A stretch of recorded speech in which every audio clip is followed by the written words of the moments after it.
The housekeeper they accused of stealing was 16 years old. Nora Bellafleur, general manager of the Hartwell Grand, stood in the middle of the hotel laundry room with her arms crossed and her jaw set like concrete. She'd already called security, already told reception to pull the girl's badge. The only thing left was the confrontation, and Nora Bellafleur had never once walked away from one of those. The girl stood at the end of the folding table. 5'2", dark braids pulled back tight, wearing an oversized housekeeping uniform that had clearly been issued for someone 3 sizes larger. Her name tag said Emery. No last name on the tag. Budget cuts had come for the engraving machine months ago. She was holding a white pillowcase against her chest. Not hiding it, just holding it, like it was something she'd decided not to let go of. She didn't look scared. That was the thing that rattled Nora, though she wouldn't have admitted it. But before any of that, before the accusation, before the security footage, before the phone call that would change everything in that building, let me tell you who Emery Calloway actually was. Because nobody in that hotel knew, and that was entirely by design. Emery Calloway was 16 years and 4 months old, mixed race, Black and French Canadian, raised in Gatineau, Quebec, across the river from Ottawa. She had her mother's sharp cheekbones and her grandmother's eyes, the kind that took everything in and gave nothing back until they decided to. She stood like someone who had learned early that taking up space required a reason, and she'd spent years deciding whether most rooms were worth the effort. She'd been working at the Hartwell Grand for 6 weeks. Summer position, $60 a day, cash, off the books, the kind of arrangement that hotels in tourist season quietly make and nobody asks too many questions about. She pushed a cart through 12 floors of carpeted hallways, stripped beds, restocked minibars, collected towels, and never once complained to anyone on staff that she was doing the work of a full adult for half the wage. The reason she was there at all was Hartwell Grand itself, not the job, the building. The Hartwell Grand, Ottawa's oldest luxury hotel, had been built in 1934 by a man named Louis Calloway, her great-great-grandfather. He'd sold it during the Depression to keep his family from losing their home in Gatineau. He'd never stopped regretting it. Neither had anyone who came after him. Emery's grandmother, Cecile Calloway, had told her the story every summer, every single one. She'd pull out a photograph, black and white, slightly water-damaged, of the original lobby with its vaulted ceilings and hand-laid mosaic floor, and say, quietly in French, "We built that. Remember it." And then she'd put the photograph away and make tea and not mention it again for another year. Cecile had died in February, left behind a small house, a cedar chest, and a manila envelope that Emery's mother passed to her without explanation, with only the instruction, "Read it when you're ready." Emery had read it in March. Then she'd applied for a summer job at the Hartwell Grand. Nobody on the hiring side had asked her last name twice. This is what nobody in that building knew. Now here's what everyone thought they knew. Mitchell Hargrove, 38, head of security at the Hartwell Grand. Built like a refrigerator, face permanently locked in an expression of mild suspicion.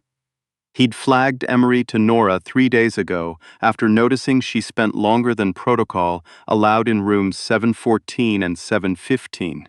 The 2 connecting suites that had been booked under a corporate name but hadn't been occupied since check-in. He hadn't seen her take anything, but he'd watched the cameras long enough to believe something was happening that shouldn't be. Nora had believed him. Nora Bellafleur, 51, 22 years in hotel management, the last 9 at Hartwell. Silver hair worn in a severe chignon. Crisp blazer, always pressed. She ran the property with the precision of someone who had worked too hard for too long to let a 16-year-old housekeeper make her look foolish. When Mitchell brought her the footage, she watched it twice and made a decision in under 4 minutes. She went to the laundry room herself. She didn't send anyone else. "Emery," she said. Her voice had that particular hotel manager flatness, professional enough that you couldn't call it rude, cold enough that you knew it wasn't warm. "We have you on camera. Rooms 714 and 715. 3 separate visits over 2 days. Nobody's been in those rooms. so I need you to tell me what's in that pillowcase." Emery looked at her, long, steady look, not defiant, not afraid. The look of someone deciding calmly how much patience this situation deserved. Then she set the pillowcase on the folding table and opened it. Inside, one water-damaged leather journal, one envelope of photographs rubber-banded together, one small wooden carving of a bird, a heron roughly made, clearly old, wrapped in a cloth the color of old linen. Nothing stolen, nothing from the hotel, all of it brought in by Emery herself. Nora stared at the contents. Her jaw stayed set, but something behind her eyes recalibrated. "What is this?" she said, flat. Still a question, but barely. Emery picked up the heron carving, turned it over. On the base, faint but legible, LC 1031. "Louis Calloway," she said. "My great-great-grandfather. He carved this the year before he started building your hotel." The laundry room was very quiet. Mitchell Hargrove, who had followed Nora in and now stood in the doorway, shifted his weight from one foot to the other. Emery put the carving back in the pillowcase. Looked at Nora. "Room 714, she said, "has the original crown molding on the east wall. It's been painted over 8 times, but it's still there. There's a mark in the plaster behind the radiator, and C, carved with a nail, 1933, because that's when the laborers finished that floor and one of them wanted to leave something. Room 715 has a section of the original mosaic floor under the carpet in the closet." She paused. "I wasn't stealing anything, I was documenting what's still left." Silence. And then Nora said, in a voice that had lost all its managerial flatness, "Who are you? Let me back up. Because to understand what happened next, you need to understand the week that led to this moment. You need to understand what Emery Calloway was actually doing, and who, without knowing it, had been watching her for reasons that had nothing to do with security footage. Jonathan Hartwell III was 64 years old, silver-haired, with the kind of patrician face that looked like it had been built for a portrait rather than a conversation. He was the third-generation owner of Hartwell Hospitality Group, 6 properties across Ontario and Quebec, the Grand as his flagship. He was also, in the quiet way of men with a certain kind of money, deeply unhappy. Not in any dramatic sense, in the slow, structural way of a building whose foundation had shifted half a degree a decade ago, and nobody had noticed until the cracks started showing in the walls. He'd been staying in the penthouse of his own hotel for 3 weeks. Not unusual, he did this twice a year, in-person review of operations, what he called going back to basics. But this time, his wife of 31 years had filed for separation 2 days before his arrival, and the papers were sitting in his briefcase under 3 folders of quarterly reports unread. He walked the property at odd hours, early morning, late night. The kind of hours when you could convince yourself you were being diligent rather than unable to sleep. He'd first noticed Emery on a Tuesday. She was in the corridor outside 714, not cleaning, just standing, looking at the doorframe. He'd watched from the end of the hall. She'd pulled out a small notebook and written something down. Then she'd moved on. He watched the same thing happen again Thursday morning. He didn't go to Mitchell. He didn't go to Nora. Something, he couldn't have named it, told him to wait. He went to the archives instead. The Hartwell Grand had a small archive room on the basement level, mostly untouched. Historical documents, original blueprints, a handful of photographs from the building's construction. The hotel had acquired them in 1979 when the previous owner died without family. Jonathan spent an afternoon in that room. He found a name he hadn't thought about in 30 years. Calloway. He found the original sale agreement from 1933. Louis Calloway, vendor.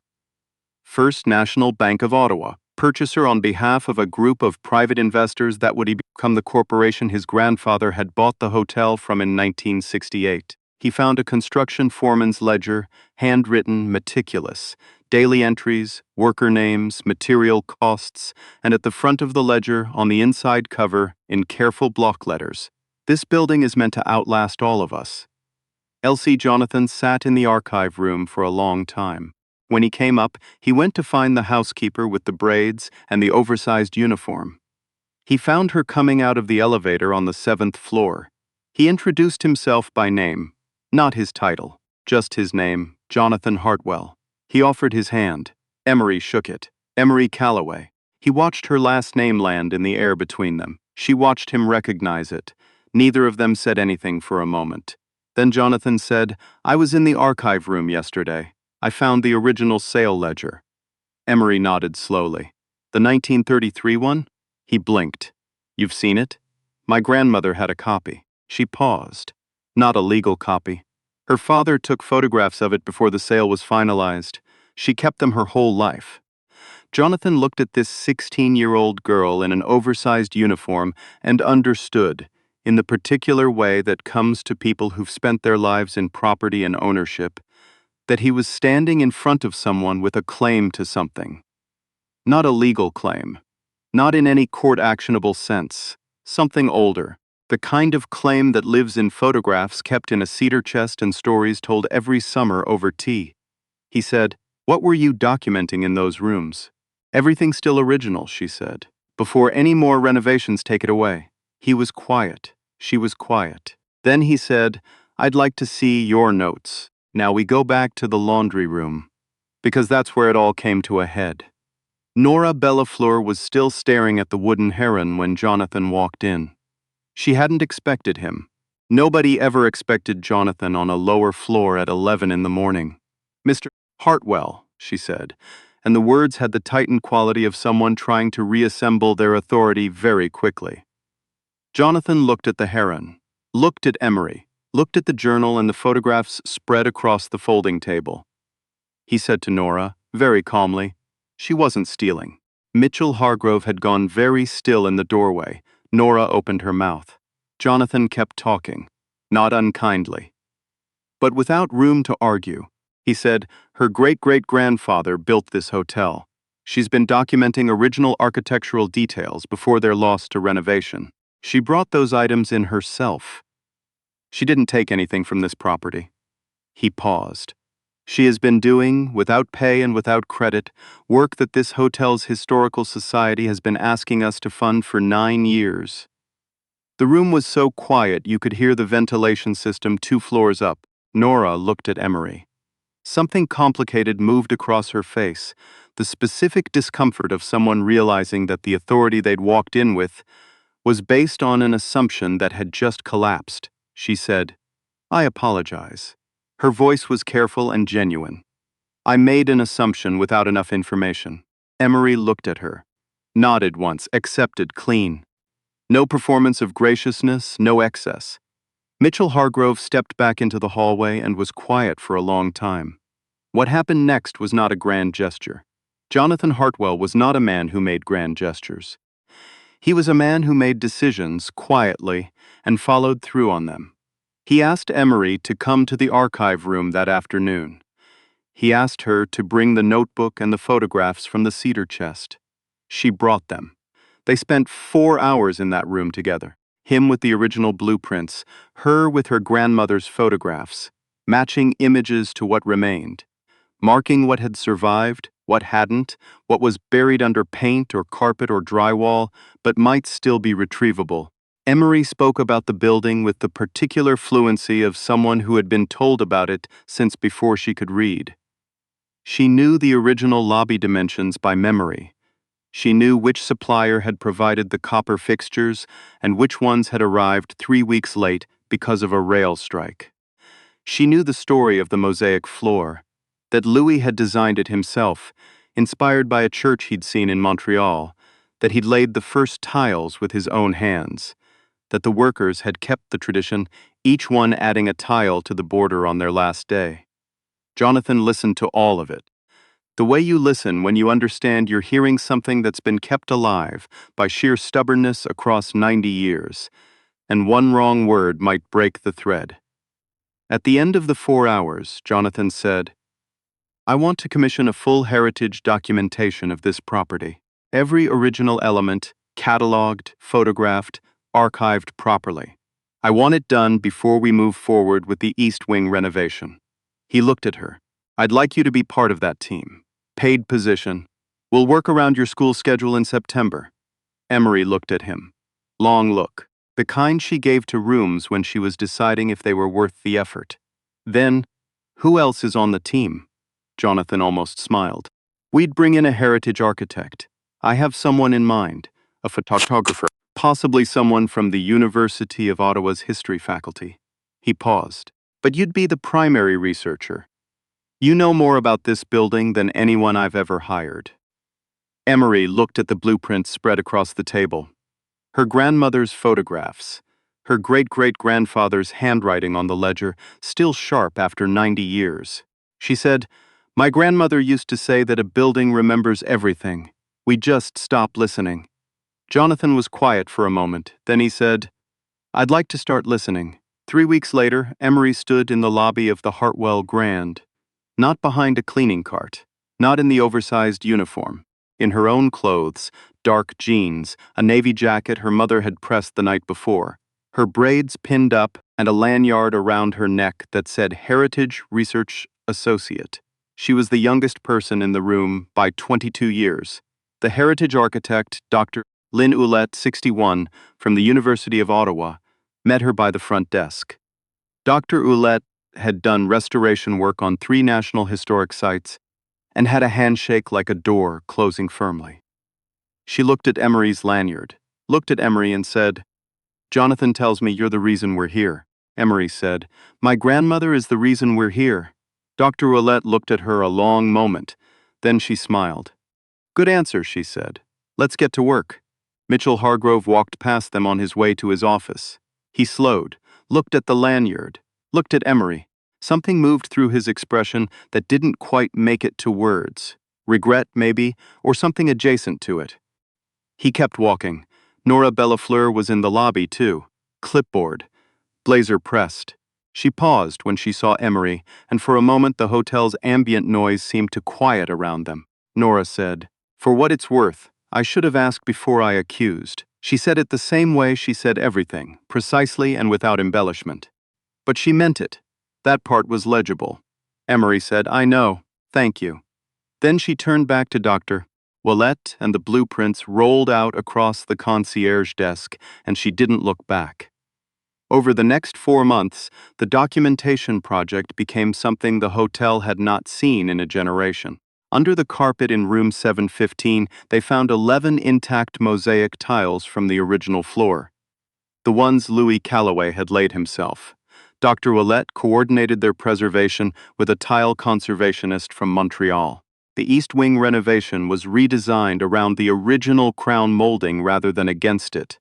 The mark in the plaster behind the radiator in 714 was photographed, catalogued, and preserved behind a small square of glass. A small placard beside it read, "C 1933, left by the laborers who built this floor." Jonathan Hartwell had a framed reproduction of Louis Callaway's original building plans installed in the lobby beside a photograph from the cedar chest. Louis standing at the front door of the hotel the day it opened, 1934, hat in hand, looking at the camera with the particular expression of a man who knows he's made something that will outlast him. Below the photograph, a caption, "Hartwell Grand, built 1934. Original design and construction overseen by Louis Callaway, architect and builder." Emery stood in front of it on the day it went up, just for a minute, her hands at her sides. She took a photograph on her phone and sent it to her mother with no caption. Her mother sent back 3 words, "Mémère would cry." Emery put her phone in her pocket. In the archive room that had become, unofficially, her office for the summer, she opened her notebook to a new page. Wrote the date. Wrote, in block letters, the way her grandmother had always written things meant to last. Room 700 Fort. Original crown molding confirmed intact on all 4 walls. Rooms 702 through 708. Original door hardware now documented. Lobby floor, sample tiles sent to conservationist. Mosaic 1934 Louis Callaway. She closed the notebook, sat back in her chair. Let the building settle around her the way old buildings do. All creaks and memory, and the long patience of things built to stay. Outside, the hotel went on. Guests arrived and departed. Carts moved through corridors. The elevator climbed and descended. Inside, something that had been forgotten for 90 years was being written back into the record, and the 16-year-old who'd been accused of stealing had just made sure it stayed. I want to tell you something before you go. Nobody in that hotel asked Emery Calloway what she was doing in those rooms. Not because they weren't curious, they were, but because she was 16 and she wore a uniform 2 sizes too large. And in most places, that's enough for people to decide they already know what they're looking at. They didn't. They almost lost something irreplaceable because of it. There are people in your life right now who are holding something quietly, not asking for recognition, not making noise about it. Just showing up, documenting what they can, preserving what they're afraid will be lost. You might have passed them in a hallway this week without knowing. Notice them. Ask the question, before the assumption closes the door. If this story made you think of someone, leave their name in the comments. I read everyone. Like this video if it stayed with you. Share it with someone who needs it tonight. And subscribe to Sans Stories because every week there's another one worth telling. The people who carry the most are usually the ones who say the least. Pay attention.